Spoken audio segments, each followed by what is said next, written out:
Welcome to Grief in the Room. In this podcast, we do a deep dive into all things grief, so that when those themes of grief and loss show up in your client's story, you're prepared with the insight, tools, and most importantly, confidence to give them the kind of support they need. Grief in the Room is presented by Martin Ruddis and Trudy Bamford, grief trainers and advocates, and good friends. We bring warmth, humanity, and humour to this subject, and we're so glad you're joining our conversation today. Please do subscribe to and say hello to us in the comments.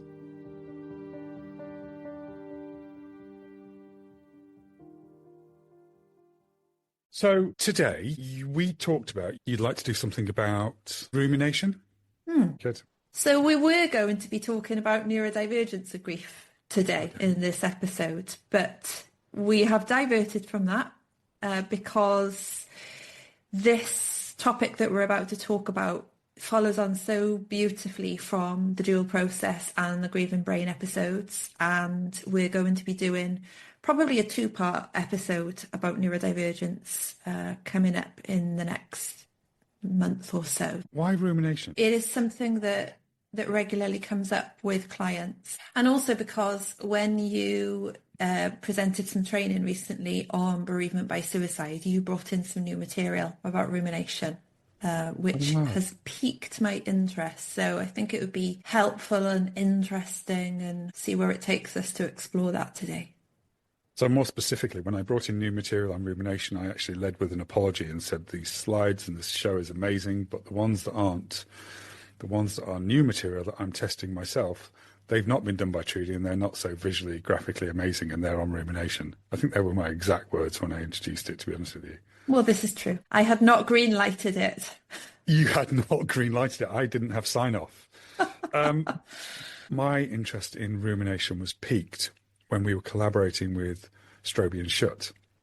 And Maggie wanted to bring in rumination to the dual process model, because when we do the loss-oriented work, she mentioned that rumination was key. And also, if you remember in The Grieving Brain, Mary Frances talks about rumination being a key indicator at 3, 6, 9, 12 months for prolonged, complicated grief disorder. Now, we don't fully know all the full picture about prolonged, complicated grief disorder, even though, you know, we've got the year and a day diagnostic, and that time frame is in there. And as I say this all the time, it's not that a year and a day all of a sudden you get diagnosed with complicated grief or prolonged complicated grief. What happens is it's a trajectory. If every day over a period of 12 months you are struggling to adapt, reintegrating, growing around your grief, you know, then that trajectory is indicating. Now, one of the common signs of that trajectory is rumination. And there's a difference between normal rumination, normal, generalized rumination, or depressive rumination, that's a good word, and grief rumination. So, can I start with the assumptive world? You could start wherever you want. It's not. Why are you being so nice to me? Because we're recording.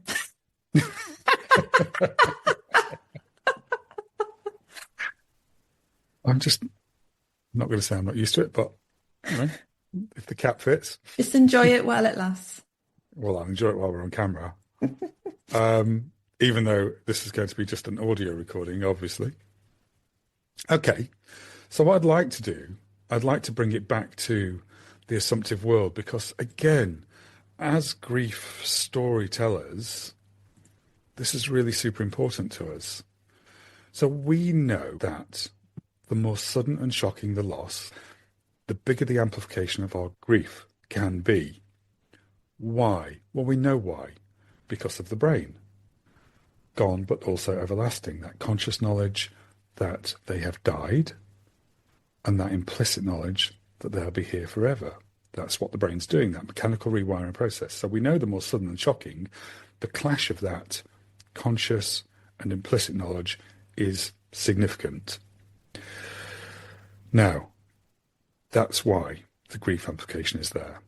Now, if we look at our assumptive world in terms of grief was brought to us and developed by Colin Murray Parkes back in 1975, if you can believe it. And he was the lifelong president of Cruise until January 2024, when he died. And he's left us such a body of work. He certainly is still speaking from the grave.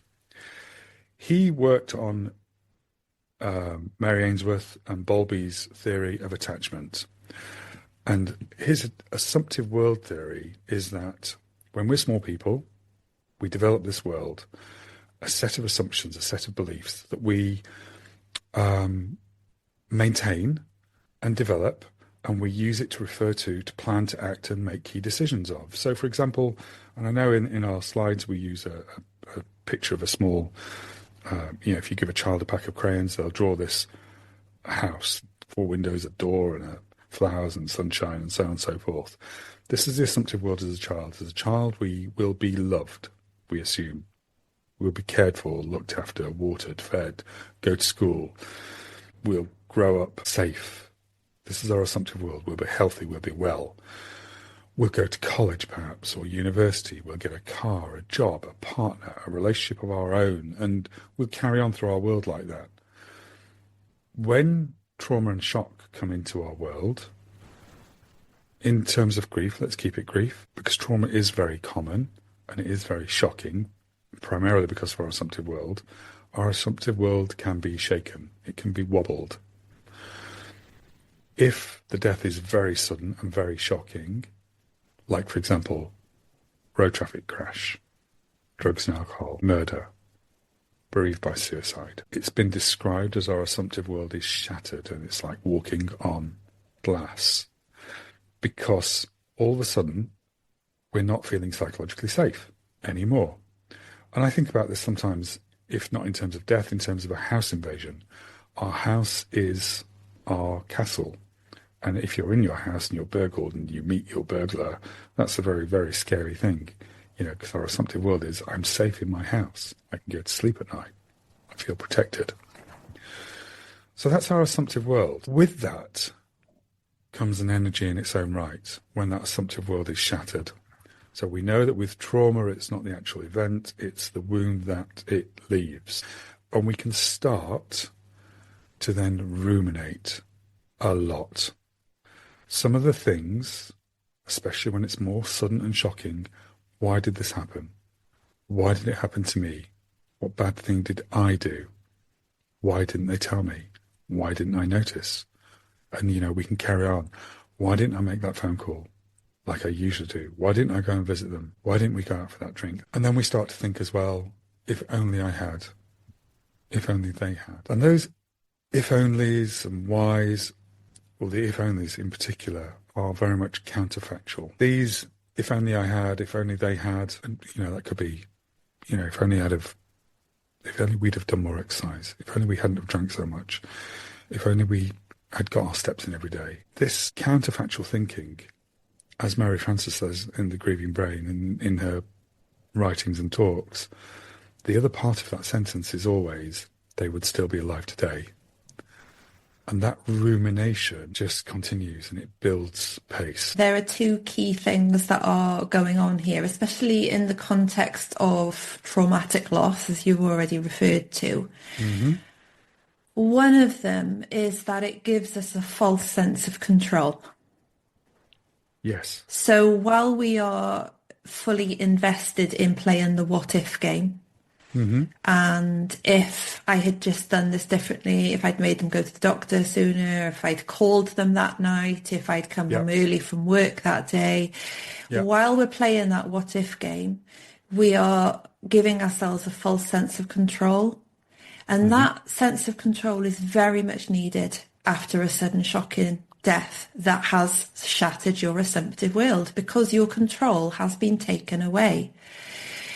And that is a very, very hard thing to live with, because how do you now build your life on the foundations of the broken old life, feeling like you have no sense of control or agency or autonomy?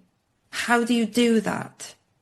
It feels impossible. So this is one of the things that I see with bereavement clients so much on the traumatic bereavement team is that they do get stuck in the what if game part Yeah. of rumination, but it Yeah. is serving a purpose. As everything else, we know this as psychotherapists, everything, whether it is healthy or unhealthy, adaptive or maladaptive, it is serving a purpose. We wouldn't do it otherwise. Yeah. So when we see this with our clients, yes, we can look at that and think, this is not helpful. This is keeping you stuck. But I think we have to be a little bit careful of that because it is helping them. It's not going to help them long term, but in the short term, it is helping them to manage that out of control. Nothing is under my direction anymore. It is giving them something that they can hold on to. But and truly, that speaks to the point that grief is a healthy process. Some of the things that we may dip our toes into when we are grieving may not be so healthy, but that's when that becomes a problem. But grieving, however we do it, I think what you're saying is a healthy process.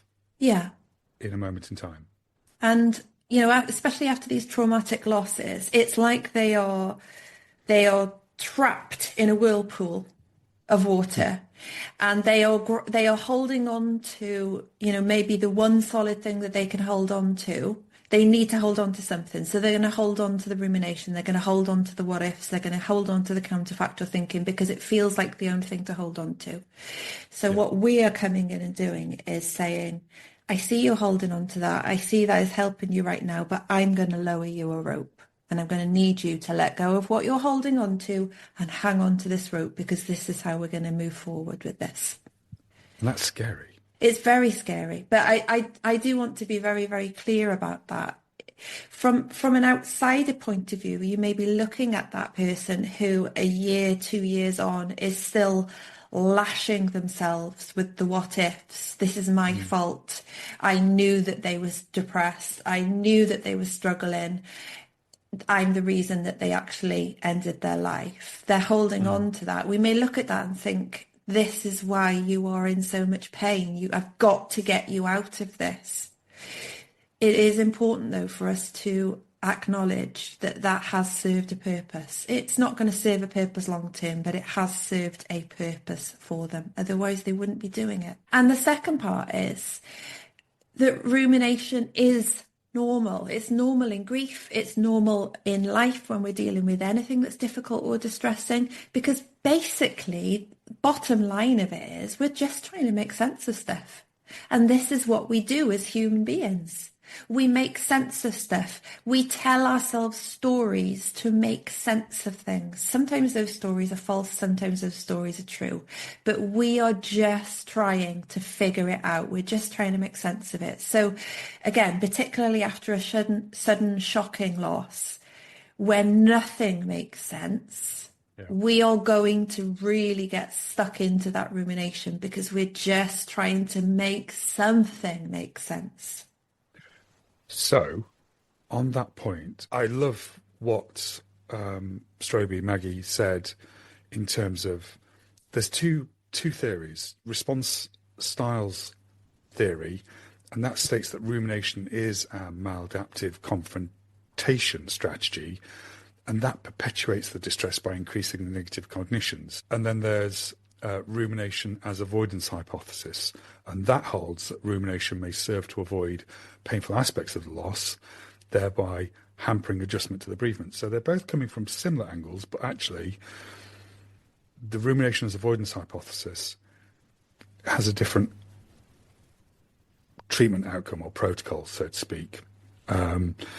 Let me tell you what she found, what Maggie found doing experimentations. And they did this with such clever cameras, measuring eye movements, to the thousandths of a second when looking at how quickly they turned away from their loved ones, and then mapped it to rumination. What she is suggesting with grief rumination is different to depressive rumination. There's mindful and mindless rumination. And I think that's building on what you've just said. If we just constantly mindlessly ruminate, we don't do any reframing, don't do any reflection, we're just constantly retelling of the story, and it can drive people away. The people that you're searching out for and to help and to connect to, you're giving them this mindless retelling of the story, not changing in any way. And it literally, you get dissatisfied by the help and support that you're getting because people are avoiding you. They're not listening to you. They're switching off. And then there's mindful rumination, where you are ruminating. You are, as you've just said, naturally going back, reflecting, looking what's happened, because your brain is yearning as well. That natural process. We know how much our loved one was important to us. So the brain is going, find them, here, now, close. Bring them back. Bring them back now, even though you can't. So, but this is why we ruminate. This is why we yearn. One great tip to help mindful rumination, especially if you're on your own now, is journaling. And that's ruminating, writing it down, pen and paper, not using digitals, because it changes. When you use pen and paper, it's very different. We learn different, we understand different.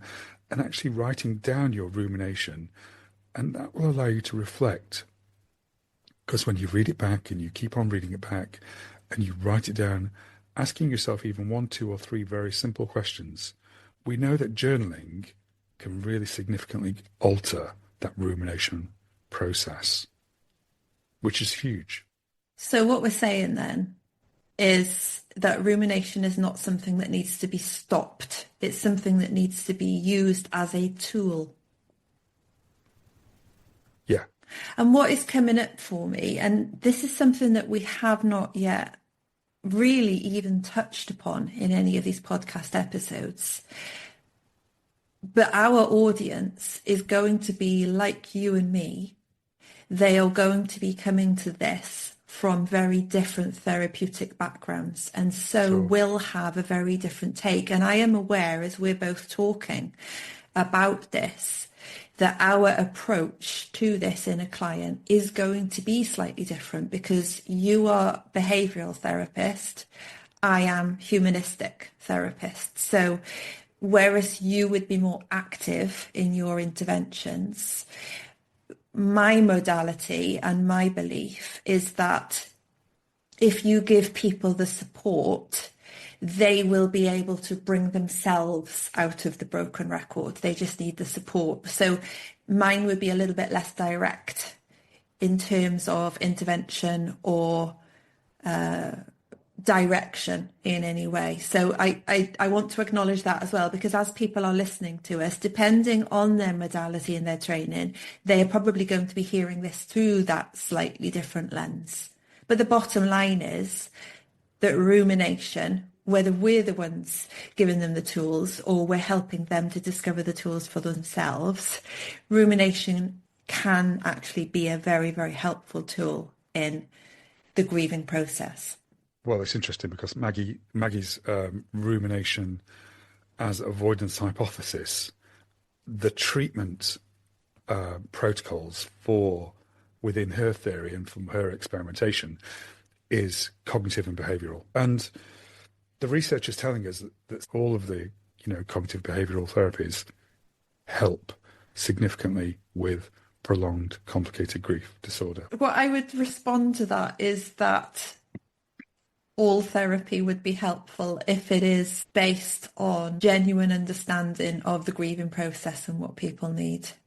It's not about the modality so much as it is about the understanding of what is going on for people. And I can see if a therapist did not really understand what is going on and what is happening in the brain when we grieve, something like rumination could be very red flagged, that this is an avoidance, which it is. This is a way of distracting yourself from feeling the emotions of the pain of the loss, which it is. This is counterfactual, which it is. Therefore, it is to be eliminated if possible. But it is all part of the brain's rewiring process. So our role as therapists, whatever our modality is to support that process. And it is very difficult for people, whether we're talking about grief, whether we're talking about depression, anxiety, OCD, whatever we're talking about, it is difficult for people if there is a scratch in the record to lift the needle off for themselves. This is why we're going into therapy. This is why we're training as therapists, because we recognise that sometimes it does need somebody walking alongside you and maybe gently giving you a slightly different perspective on what is happening to allow you to lift the needle off. But fundamentally, this is what a lot of current research is coming to the conclusion of, that for a long time they were measuring modality against modality as to whether therapy was successful. Then they moved on to, well, it's the quality of the relationship, it's relational depth. That is what is. Now they're beginning to recognise that, yes, those things do matter for sure, but actually the deciding factor as to whether therapy is successful or not is the person themselves. It's the client themselves and how invested they are and how engaged they are. So that's also something to keep in mind too, that at the end of the day, the power to change is in the client. We can support that, but it is in their hands. Of course. When we are ruminating, when we are saying, if only I did, if only I could have, if only I should have, or why didn't they, or how could they?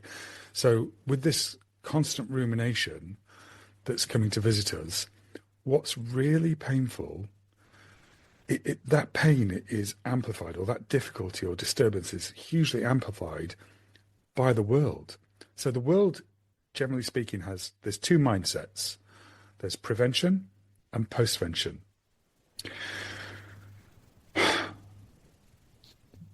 If only I had is a prevention mindset. And the prevention mindset is really characterized by the belief that you can do something or many things to change a negative outcome.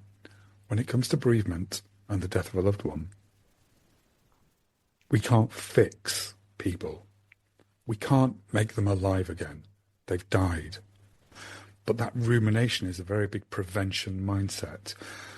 And in truth, the prevention mindset is prevalent in the world. I've been training a lot of blue light services recently.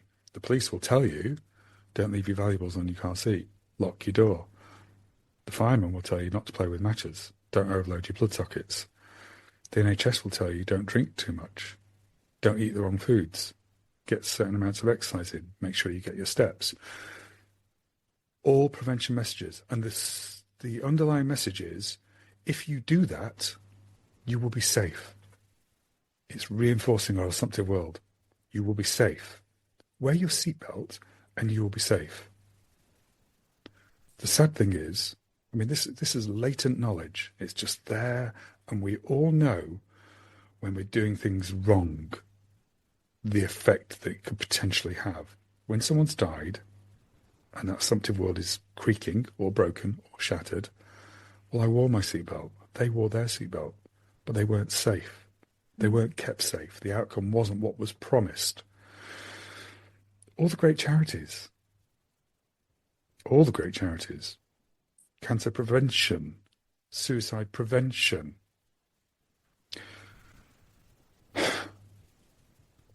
If you look after your mental health, if you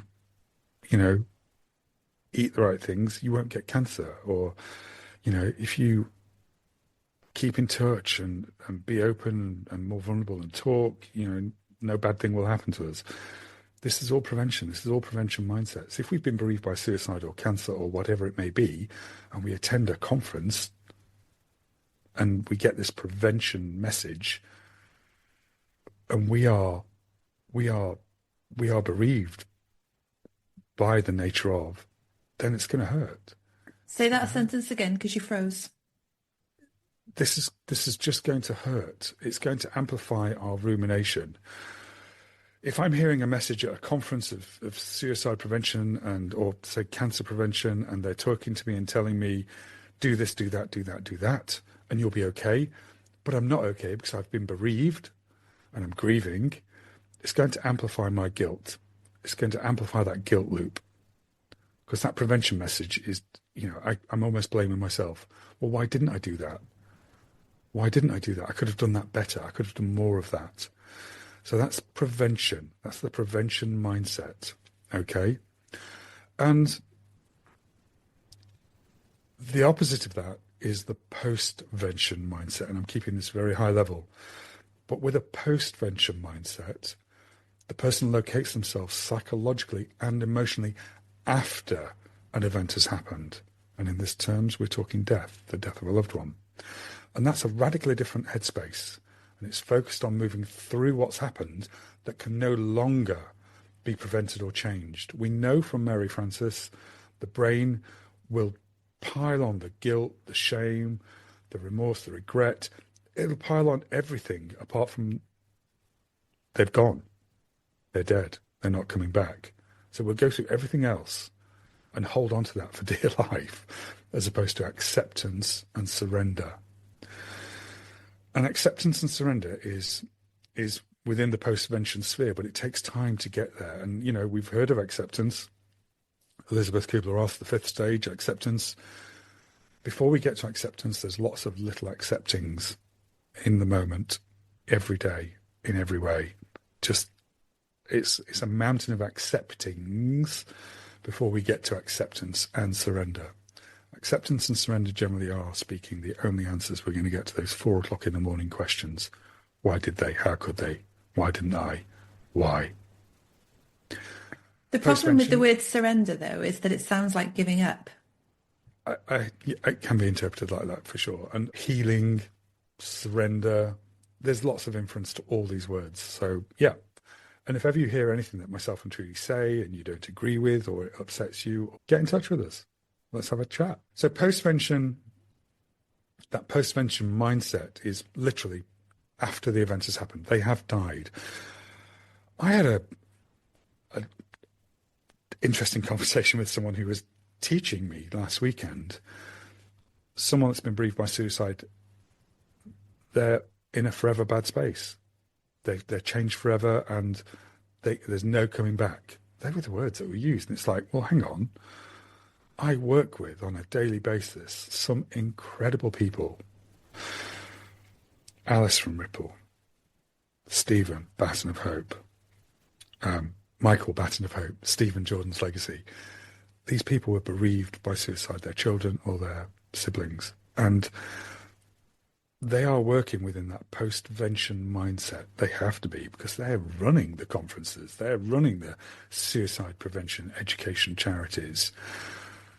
They're making meaning out of their life now and how they're growing post-traumatic growth or post-death growth.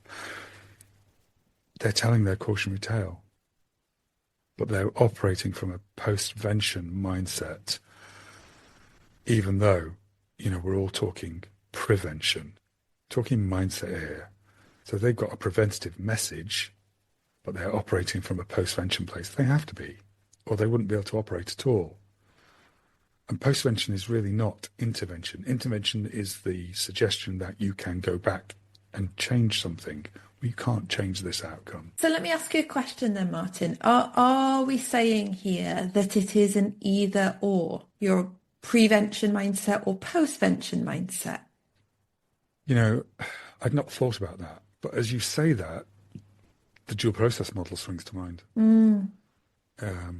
An oscillation between prevention and postvention, because some of the great charities that are in the suicide prevention sphere,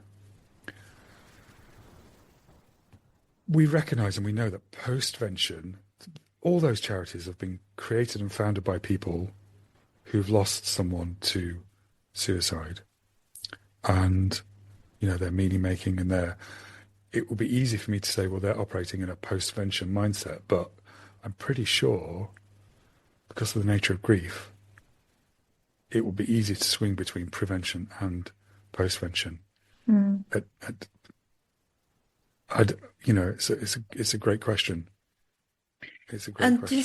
just bringing this back to the topic of rumination, what role does rumination play in this, would you say? The rumination, the counterfactual thinking would definitely, you know, um, have an impact as we're navigating our grief and our loss. And if we're hearing these prevention messages, and we can't get away from them, they're everywhere.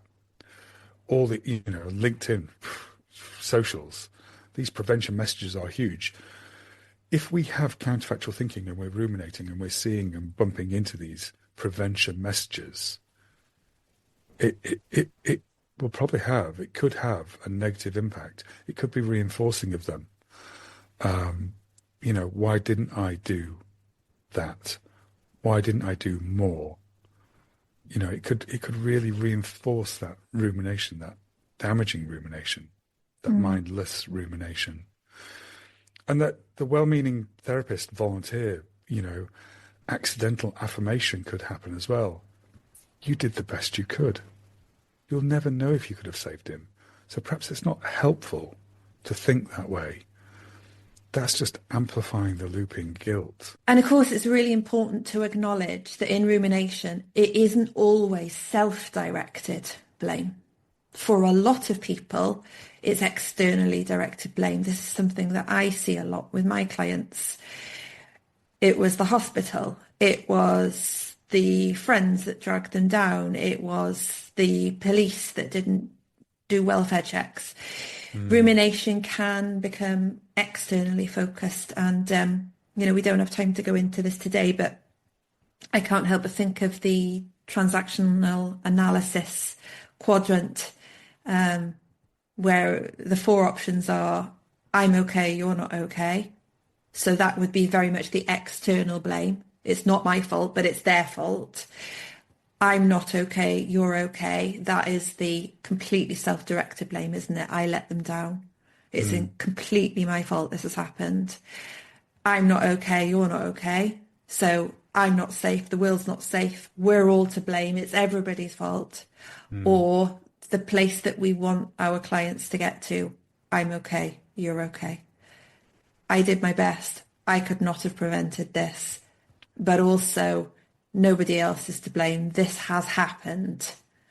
It's not about blame, is it? This is what we want to do as humans. We want to find somebody to pin it on. This is the point of acceptance, isn't it? That's the post-mention mindset. And I think that sometimes individuals have an instinctive fear of getting dragged down into that rumination spiral, so they will do everything in their power to avoid thinking about the death, the person, the circumstances, the loss, everything related to it. They will try really hard not to think. But we know from research that the harder people push away, the more those involuntary memories will come up, the more those intrusive thoughts will come up.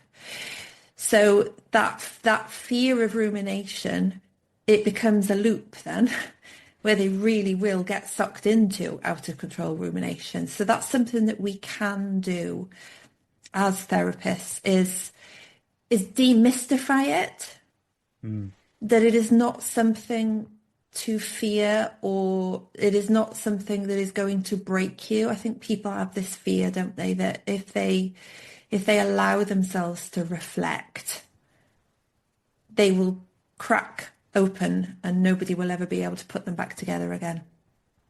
And this goes back to exposure, disputation and exposure. What we would do as cognitive behavioural therapists, you know, we would walk them through that and we would gently expose them. And this is rumination as avoidance, the hypothesis.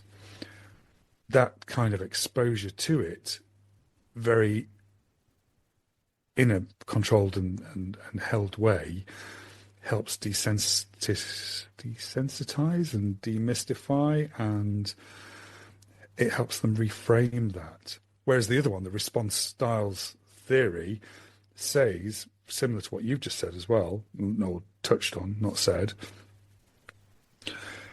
distract yourself as much as practically possible with some reward mechanics, so you're not ruminating, you're breaking that ruminating cycle. So therefore then they're not the thoughts that you're immediately going to. And the benefit of that type of approach as well is that you're going to interact with your friends more, you're going to get out there more, you're going to do more things that are helpful for you. So it may be exercise, it may be, coping strategies, adaptation strategies as a distraction technique. But as we know from the data that Strobe has come up with, what you've just alluded to, not addressing and facing what you're ruminating about takes twice the amount of energy, psychologically speaking, to maintain and pop it down and keep it on the shelf. So you can distract yourself as much as you like, but this is where post-traumatic stress comes in as well, isn't it? And this is why this concept, it does put the final puzzle piece into the dual process model, really, doesn't it? Because one of the metaphors that I use with a lot of my bereavement clients is grief in the box. So yeah, it is absolutely okay to put your grief in a box, put the lid on it, put it up on the shelf, go off to work. That is okay. As long as at some point you take the box down, you take the lid off and you look inside. And that's basically a kind of a fluffy way of describing the dual process model, really. But it does seem to really resonate with people.